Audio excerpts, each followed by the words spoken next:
Bonjour à tous et à toutes, je suis Delis Tangou de l'émission Réalité sur Codel TV, une production de Codel Nzoko. Et à vous retrouver dans les sources de la République la Réalité.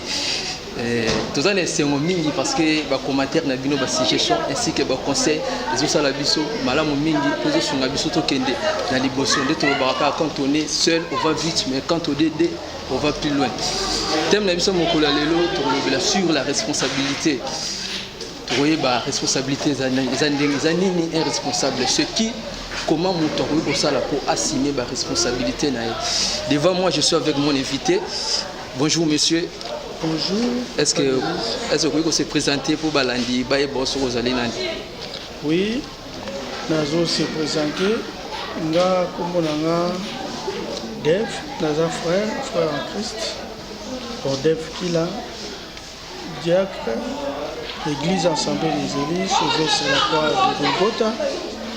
Ezwami na district ya Changu, na commune ya Kimbateke, quartier Baumbu.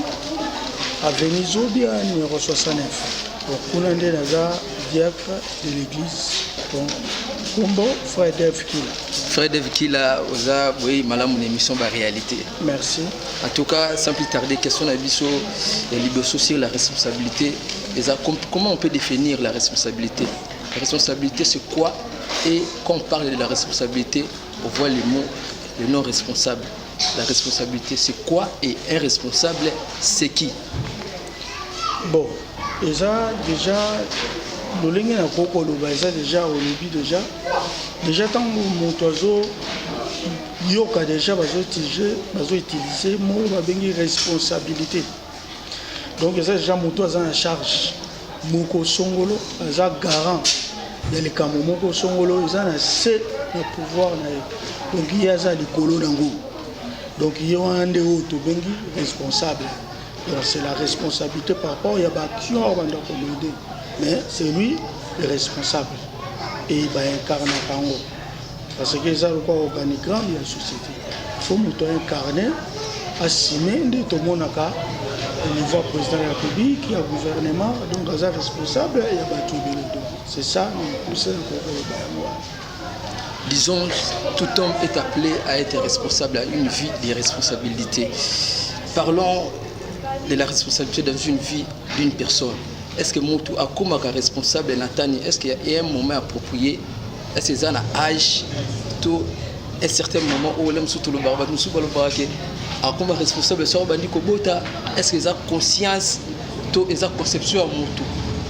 Pour Moutou comme responsable? Est-ce que c'est un moment approprié pour être là? C'est le moment prévu pour Moutou comme responsable? Tout ça dans la vie actuelle.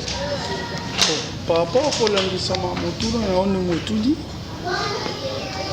Kokoma, Tokozala. Mais on préfère qu'on puisse répondre à Kokoma. Kokoma, bien sûr. Donc, nous avons Komaka responsable. Nous avons commis, nous avons talé, nous avons rôle à jouer, nous avons une responsabilité. Alors, pour nous Kokoma, les aga na niveau il faut monter comme quoi est responsable les aga rappellent un âge par rapport aux âge de toyekola âge à puberté c'est-à-dire sur âge moins commis d'accord confier mutu to kopesa ba devoir aux ali à Simon ngoko na yebo donc c'est ça pour le kokolo donc ba koma pa to bazwaka to bazala kana ngo. Pour Bissonnos tout au Bengami, il y a responsable. Parce que si c'est point, dès qu'on a posé mon tournoi, si c'est un point, c'est un peu compliqué. Au moins, on a comme l'âge beaucoup élevé, mais on a la responsabilité. Il faut expliquer à vivre à tout point. On a bloqué des étapes de responsabilité, tous les âges prévus pour avoir la responsable, tous les engagements. Mais jusque-là, on a une responsabilité dans mon côté. Ça peut être dit à quoi? Bon, pour nous, par rapport à Moutouna Nawana, les problèmes en fait, ils ont pour la place où il y a responsabilité, pour Moutouna responsable, il y a responsable. wapi responsable ya esika wapi donc bato na vraiment mituna ebele par rapport à likambo wana.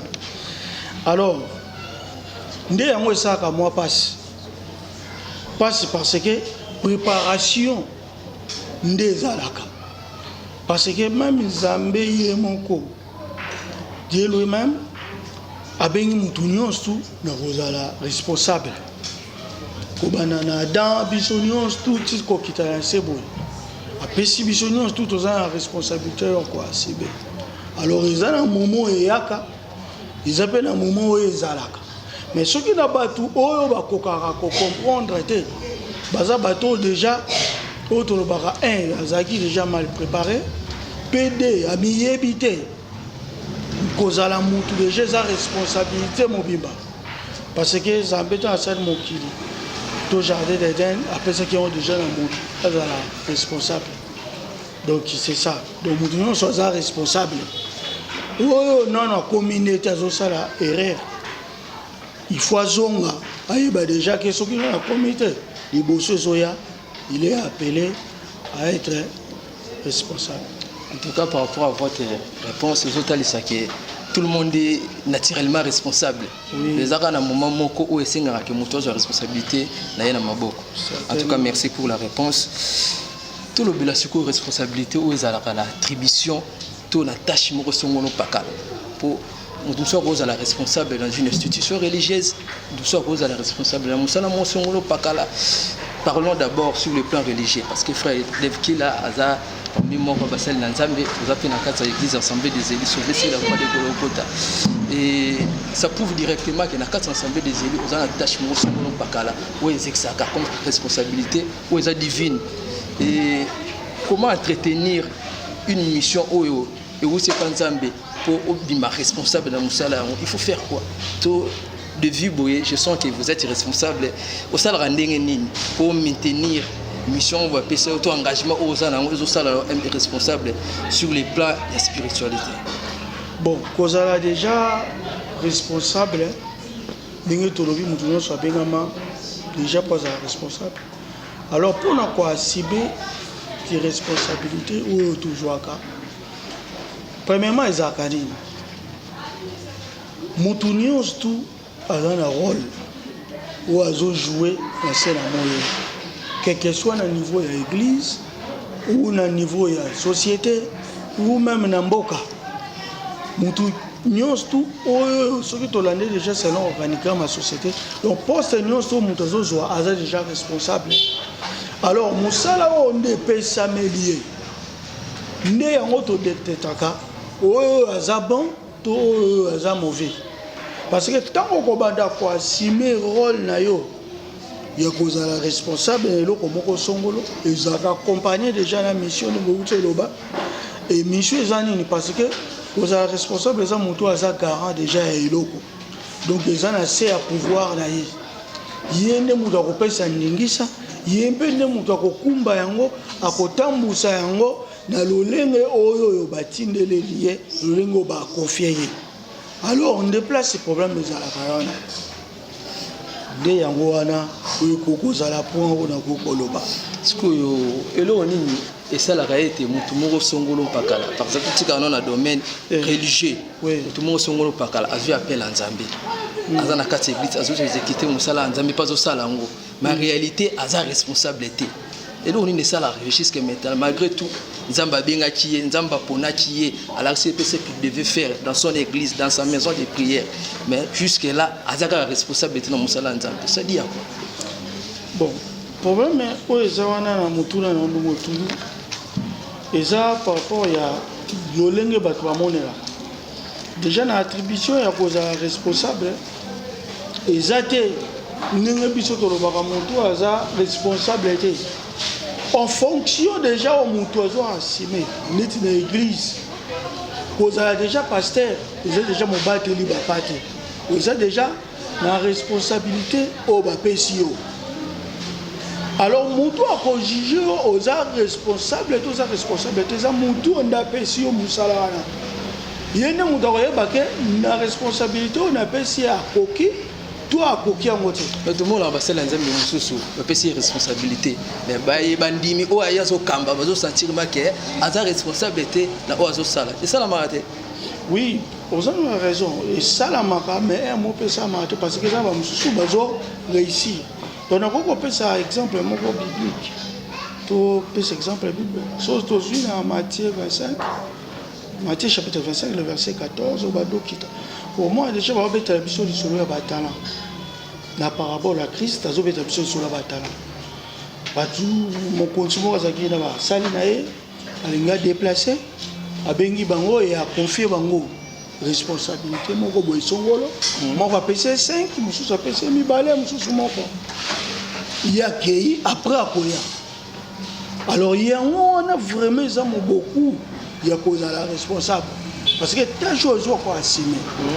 Alors bato ba échouer ils ont le quoi moto zo ki talent akene ko bomba ni to monde ba pasteur rebelle ba pesi musala ya ba pate sene musala non so apesa ka moto azana musala na ye même sur une église au moins tous ara makambo belé chef wa protocole azali ya intercession azali c'est le service au yezo sala nde yango na zo sime rôle na ye. Alors sikoyo oyo azui rôle na ye wana a utilisant le roi talent akiko moto zo ki talent moko akiko bomba yo a déjà échoué to batu ba échoué ka susu ndengeni tango ba koma ka ko sangisa ngai ba pesi ngai responsabilité ya ko batela ba pate je suis pasteur mais lobi dans le mot pasteur na komi susu na eloko moko bo esongolo or moto za makolo moko ndinga daje moko ba jamo ko tambola 4 chemins à la fois. Alors donc to bengami kaka pona likamu moko wana. Alors batu soki bazo échouer po bazo banda ko sangisa azui a évité place ni ko memele échec. Mais soki moto vraiment à se concentrer ninga moto azo à se focaliser na o ba pesa ki et batu abongo za capable ko ba échouer. Vraiment là nazo ko assurer aux capables.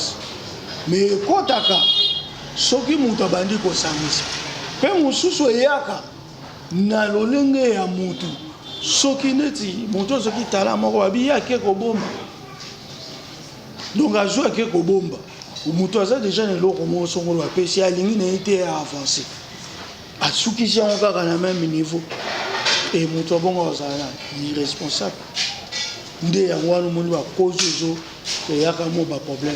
Mais ce qu'on se focaliser selon talent selon musalo ba bengela yo ba pesela yo vraiment ça passe pour mutu à katana côté wala. En tout cas merci beaucoup. Soki mutu à se focaliser na oyo ba pesa ye talent to o ba bengela ye à se concentrer ça vraiment passer pour faire ça c'est bon ça. Tout à l'heure elle a zoya boye pour tout ça l'émission na yo nanzela ngute na frère Mouroz brossa débat binga moko na za responsable ya vie na ngai. Mais en réalité eloko azo sala eza ya malunga te eza ya tina te. C'est ba tumsu bazala il se croit être responsable mais inconsciemment qu'est-ce qui fait que mutu akanisa kaza responsable mazo sala makambo ou ya ba responsabilité mazo beta tolo ngamo je suis le responsable de ma vie je suis le responsable de mon corps et là on est sala bon et c'est conscience tous les années et ça conscience déjà tant mutu azo reconnaître azo ngai moko naza responsable ya vie na ngai moi-même je suis donc tant mutu azo beta da tolo seka yebi makambo ya zoloba. Alors, le moko makambo o azolo bila nezo coïncider te na makambo ezo la saki oui réellement za responsable. Oui, effectivement, yango eloko na ngi na epengele eloko mo place wana. Omoni souvent na lobaka boye. Koloba na ko sala za deux biloko différents. Za makambo mibale différents. Parce que koko za bato musu bazali wa azoloba eza yango ta sala. Nde kokuta bato abongo. Azoloba ngai moko la responsable ya vie danga même ba koutier na makambo azo les makambo ba responsabilité parce que kozala na responsabilité nyons tout ezalaka na condition donc là toute la responsabilité est conditionnée. Donc ezalaka na ba interdiction ezalaka na ba limite ezape na lolenge ba memela kango. Nakoko n'habite ce qui nakoko peut sur exemple pour libre pour éclaircir au moins nous sommes toujours par rapport à la responsable. En fait, ça m'a cambré mais dans côté application ça passe. Au moment chauffeur azulu comme ça accueilli patron mon moyen de PCD ça c'est il y a bando boulot. Oh, copé ça déjà il y a des ça c'est toi. Bazu mon tout comme bimba on a ce qui problème est patron ça me sort tout net. Ce qui la société musuba qui pas même pas ba recevoir. Donc yo mo luka recevoir na yo ko ba client wa no mema. Patron te muto tinda yo mema ba client tel. To lino yo ko sala patron peut muto ko tinda yo. Yo mondo ebili nini no ko sala po musala ne zala bien. Mais comment va chauffeur mususu azui mutu ka bongo. Abandi ko céder. C'est que déjà muto bon so céder. Bato ba céder. Tout le monde déjà c'est que bien été au moins bateau peut passer derrière moi mingi va que ça va accident soit à tout le monde pour moto ba céder à dans ambition tu as bien souci mais oui ça y était ba céder toujours quand bien bateau ba céder donc alors comment ba céder moto donc c'est-à-dire ça na moi ngaité ata piné to boke ça nga passer pour loko ça na sous ya charge na yo za garana yango oza na mutema moko ekoza différent na bati yo moni kolo mwana nda yeba akaka kozwa mwana na ye parce que déjà ba attribution nyonso ba souci wana nyonso ba biloko wana nyonso esala ka muntu yo zala na ngo sene ataka ngo déjà permanent pas muntu alors yango wana nde esala ka ba reconnaître muntu aza responsable so ba o ba échoua ka wana plus point ezaleli ba oh wana ndi bakokaka kwa assumer ndete parce que nous tous nous sommes appelés à être responsables. Alors déjà ce que nous devons pour échouer ndé bato wana o toujours comprendre que azoloba na monoko mazoye bande loko azosala te azoloba mazoye ba rôle oyo ba pesi ndete ndé bato wana ndé to taxaka bango ye wana zoloba na monoko mais o azosala eza makambo mosusu yango motina ya lobi koloba na kosala ezaka de makambo différent alors koloba je suis un responsable mais na ba effet na ba acte azosala interdiction eza te e bozomona o koloba directement maman oyo a responsabilité parce que azo respecté te eloko oyo bapesi na charge alors moto bongo déjà ata lobby mais on a ça dit à toi je quand on a ça déjà que azaki dit surtout bato so ba comprendre déjà tout le bangala responsable bato ba mona kaka on a zo le baka ya monoko ma réalité tu n'es pas responsable pour te boucler point et responsabilité sur les domaines religieux conseil ni no ko pesa na basali ya nzambe o mususu o bazozwa mission mais bazo ko assumer responsabilité te conseil ni no ko pesa na merci na ko profiter place pour na eba ko kangisa makambo nyonso tout lolenga bozambe pona lobango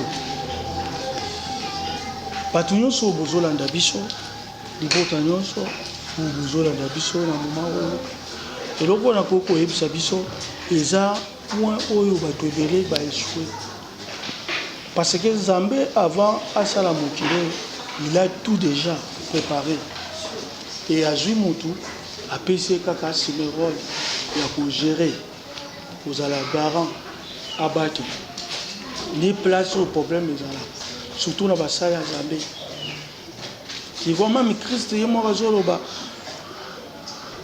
ntango azwi pièce alakisi alobi elongi eza ya biso eza ya kaisa alobi bapesa na kaisa ya kaisa bapesa na Zambé ya Zambé donc Seigneur alingai déjà kokabola mpona kolakisa homme de Dieu bato oyo tobengaka baserviteur de Dieu et responsabilité na biso eza na point nini. Or Christ dans Matthieu 28 ntango azokende azopesa badisciple vision to mission abi bokende partout bote ya bato sango malamu beaucoup ité à mokili mobimba donc allez partout faites toutes les nations des disciples enseignez-les tout ce que je vous ai prescrit baptisez-les donc à faire focaliser biso déjà na mission ya tindaki biso yango moni ba apôtre bazaki na makambo mibale misato te bayaki kaka mpo bateya évangile baenseigner évangile bapesa bato baptême balakisa bato nzela ya Christ esili mais biso lelo tozomona makambo oyo ezopose na niveau ya seli kuna na Senko parce que ekomosala même na soni mais eloko tokoki koloba ezali te biso nyonso lokola tobengami ya kozala responsable alors lukoyeba eloko nini babengela yo po kozala oassumer responsabilité na yo oyo eza ya yo te kokende te mpo koéchouer déjà padamo oyo babengeli yo tikala kaka na yango kosangisa pe te po soki osangisi même bible elobi tokoki kozala na 2 mètres te olinga nani okotika nani donc Seigneur azobenga biso to se focaliser kaka na eloko moko alors soki oza mobatela bapa te zwa swa bapa te soki oza politicien zala politicien soki oza docteur soki na hôpital zala docteur na hôpital soki oza menuisier ezala menuisier soki oza mécanicien ezala mécanicien et tomoni yango nde yango eza moyen oyo biso nyonso po toassume rôle na biso ya kozala vraiment un vrai responsable donc on a beaucoup le bas olinga malamu nde eza yango. En tout cas merci beaucoup pour l'intervention na yo soko oza mécanicien ezala mécanicien ndenge balobi là c'est très important moto na moto fois azala focaliser aleka mosongolo pakala ozomona aza na capacité ya koassumer ba responsabilité, ça c'est très important. Parlons maintenant de la responsabilité dans une famille. Un parent responsable c'est qui? Bon, un parent responsable, déjà au la définition, il y a responsabilité. Parce que ça dit que je suis un moment on a 4 euros à la garant, être garant. Il y a une autre dans la famille.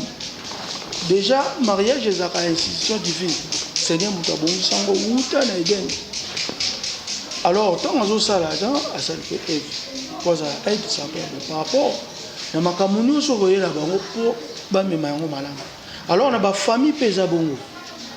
Ma famille, surtout dans ma famille makambo, surtout chez nous, les Africains, les apas. Les apas. Dans le biblio comme souvent toujours mona. Ba parents mususu, les autres romans au c'est la mboka. O piaka. O mkonjona même mboka mabe. Moi je crois pas famille ba conditions de vie. Ah, loin de là. Donc moi je crois pas yango ne mutebe bisa éducation. Alors parents yé mokonde ndenge tolo belaka thème na biso ya responsabilité. Les parents ont déjà responsabilité. Déjà ça n'a plus ou moins 85% qui échoué dans le foyer là. Parce que yémoko de na lobby jamais va couper son responsabilité sans l'interdiction ça. Sans le lengo va biso ngo okende. Déjà dans la famille, tout le monde a des parents. Nous avons une famille composée papa et maman et les enfants. Est-ce que vraiment on doit vérifier dans la famille, surtout chez nous les Africains? Est-ce que dans la famille, nous avons papa et maman et les enfants? Surtout la famille restreinte, papa et maman et les enfants. La famille se compose du père, de la mère et des enfants. Déjà, papa et maman, on va composer déjà famille. Chef, c'est papa. Chef du gouvernement, maman. On va gérer famille. Papa président, maman chef président, maman premier ministre. Ok. Ce que premier ministre et président, bon la raison de faire ça biso. Pour bino baye bozali, boye bisa biso mboke ke di boso. C'est la kaka to bonga kaka polia, omela, kolata, kolala, na biso eza maboko na bino. Ba classe na biso eza maboko na bino. Éducation na biso eza maboko na bino. Moi je soka baby ko luka mutu musute. Luka bato babota ye. Kangana bango bato boso bandoki. Do yango wana déjà. La définition il y a responsabilité, le mot garant, le verbe garantir. Les kilos ça pèse. Donc ça explique directement que la babote est belé, pareil belé ça va garantir ma botte na bango. Donc c'est que papa belé ça na bango responsable parce que le mot garant bazo ko employer monter dans leur famille. Mais oui, effectivement, ils ont bongo. Mon papa Bon, les lois, on peut exemple les lois comme tout ça, souvent, tout le monde a papa oyo baboti biso bakumisaka o biso n'époque na biso n'époque na biso to bana ko banga ko kendo tale bene biso n'époque na biso to na ko mona soutien na mwasi ke biso n'époque na biso ezalaki patati patata bonne ko yebisa biso ne place na traitera vraiment ba pareil belé ba irresponsable. Yo zolo wa bongo parce qu'on vous a prenez ça. Il y a aussi la bongo. Mais maintenant bino na tourne bino. Bola ki si bisoni. Mon place problème ezoya. Vraiment. Bino bala ki ki bino ko kende tale bembete. Ko tamula makolongulu te. Para ya balabala aza parent. Aogangela mwana nyonso po atia na nzela. Bino ko beta ka tolo bala ki sa bino bongo. So bino na tango na bino bola kisi biso ni bino kutu le compter na tango na bino boko mi kolinga bone ya voisin bino na tango na bino ba yo batangi so classe ofele batangi so ti université ba o bazaki avant yo ba sime rôle ya responsabilité la bango malamu mais yo na tour na yo échoué bango na époque na bango basaki la simaki responsabilité malamu pour ba parents na biso bazala bien si mais ba parents na biso ntango na biso bakomba ta ba raison yo mona no bizalo kwa mutatana wa zoki talent moko oyo bato ba échouer kana responsabilité na bango bazala bato ba raison bato ba exemple biso pele lo na ntango na biso tozongiseli bango question bino basalelaki bino po bozala bien bongo bozala bien instruit surtout ba parents kala bango nyonso bazwaka les premiers ndenge ndeko na biso relation na yemba bango nyonso bazwaka les premiers to vérifia pete toyeba ateka lelo nde bakoma lobo mosusu atanga te mosusu atanga bonla tokipe pete mais toyeba bango nyonso bazala les premiers ba po bazala les premiers ezala bato basimaki responsabilité malamu po bango bazali so na l'air tout basalini. On a pris frère Dave. Si on a l'enduit au mingi, l'explication est claire. Au lieu que le papa ou est irresponsable, c'est une éducation malonga, on va faire ça moi. À cause de papa nangai. Donc, c'est impossible. Parce que la Bible nous dit on donne ce qu'on a. Donc, mon papa, ça va au yazana. Si vous avez papa na lelo baza ba égoïste baza ko muntu azoki tala moko akeko bomba alinya multiplier te batiki éducation esuki ka pona bango lelo yango bakomaka kolobela biso na monoko ba effet na ngo to mona ngo to pour ba reconnaître OK muntu aza responsable ezaka na monoko ta ezapete po to olati ba costume ezana misala oyo sala netoyebaki certainement monsieur aza responsable certainement papa oyo ndenge tomonela bana na ye na rigueur bana na ye ndenge bazalelaka ndenge batambolaka directement toyebi kaka ke papa oyo aza vraiment responsable mais soki bomoni déjà fouya mabe pa bana papa bombaki donc eloko bakisa ala ya kobakisa eza te clair ezali papa bombaki alors na moment où papa ebele babombi batala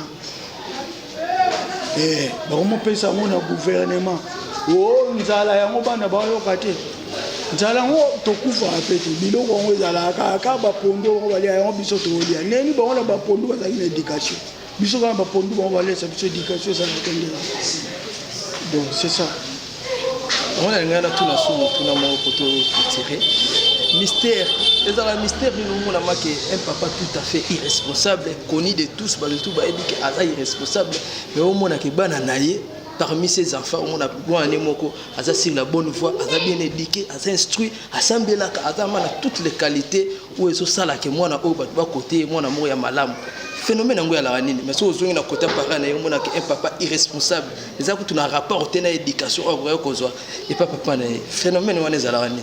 Oui, il faut tout comprendre. On a un moment mystère. vraiment ezalaka mystère eza eloko moko eza roi ezala mwa ekamuse na bandaki on est bandé na lobi biso nyonso tous nous sommes appelés d'être responsables donc eza déjà makambo nzamba bongisa parce que kozala mutu eza eloko moke te donc Seigneur ntango azoluka asala mutu il a déjà tout déjà arrangé pour que mutu ayebaka koassume rôle. Alors tant que tu es à côté ya ba parents na branche ya ba parents. Or moi na oyo ko na parents na ya irresponsable. Mais moi na bimisi fui quand même moko eza ya bon. Mutu na écarné kaka premièrement message ya liboso ya Nzambe. Amen. Oyo abengeli batu nyonso bazala responsable. Parce que bato bongo komona bato mingi Seigneur appelaka bazaka bato ngo bazaka mise à part. On comprend. En tout cas ba lolinga na bango to tiaka ngo vraiment na kati ya société neti bato nyonso tout. Moi ya ko mutu lokola Samuel. Tu vois en déjà en église tant aki na kati ya temple professeur dimaki ne makambo salmaki il fallait kaka Samuel ndeba ya kozongisa na temple. Donc via Samuel ezaki sous makambo famille na été ezaki makambo église. Et on a parents moi ça irresponsable mais moi na moi bimisi dongo lobi o assemblée là te qui va bana bazana bakandita ba Samuel. Donc Seigneur yé moko na ngolu na ye déjà a été mise à part. Mais na kati ya famille na po tozolobela ba ye bakanzete na bafui nango. Vraiment. Même batuana beaucoup comprendre vraiment même à 100% tu attends dans l'église mais beaucoup monde a indice moko mukie ya papa yo banda ko jouer la kasika ya moi là attends un serviteur de Dieu vous comprenez non c'est le Seigneur bien mais côté respecter bateau sur épidémie parce que nanda ba prendre qui était débat respecter donc c'est ça. En tout cas, au moins on a quelques symptômes, il n'y a pas fait ça. Pourquoi? Parce que l'éducation est la base de la vie à moto. Quel que soit le mystère, il y a peut intervenir, mais d'abord il faut moto à l'écart, l'éducation de base, pour ça racine de la vie à moto. Pour tous ceux qui sont là, on répond à la question par vrai ou faux. Vrai ou faux, le but que tout homme de nature est appelé à être responsable. Vrai, moto vrai ou faux na kolandisa mana explication na yo oli koloba ke mutu oyo a échoué da mutu oyo aza irresponsable aza na plus de pourcentage à échouer na vie plus ou moins 85% a échoué plus ou moins 85%. Oui. Donc tendance à échouer 15 ans on va souffler de vue à Zobika.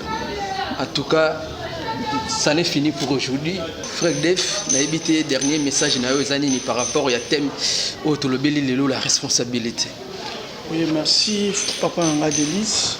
Bon, on a vu que pour les lots, le baou et coco ça la souka. Pour la sangisa, on m'a cambongo tout. Na thème où ils ont malam. Papa nazo ngala nubu koba ko sabone. Wala de sous makapo. Beaucoup pambola na makambo belé na kati émission.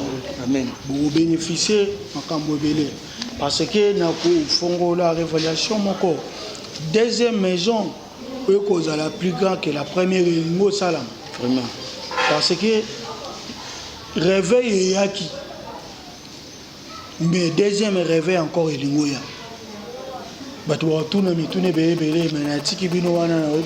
que ce qui est alliance, il y a le bosso et le bakité. Il y a le balingo yati. Donc c'est-à-dire premier réveil, il y a un problème. Il faut deuxième et ressusciter encore. Alors, tant que tu as la responsabilité, déjà il faut être prudent. Peut-être que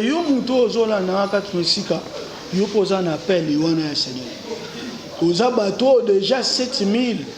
Oh, Zamba Ebisaki, prophète Eli, Babomba Mingan, Babomba Melibalité, mais vous avez un deuxième tour de réveil.